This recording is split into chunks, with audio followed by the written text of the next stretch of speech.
This video shows how to replace the rear cover on a PowerEdge XR4000r. Before removing the rear cover, read through and follow the safety guidelines to protect your system from potential damage and ensure your personal safety. For more information about safety guidelines, see the XR4000r service manual at dell.com/support. To remove the rear cover, remove the 7 screws that secure the cover to the chassis.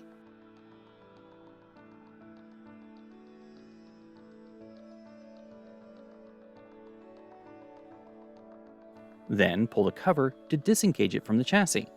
To install the rear cover, align and place the cover on the chassis. Then replace the 7 screws that secure the cover to the chassis.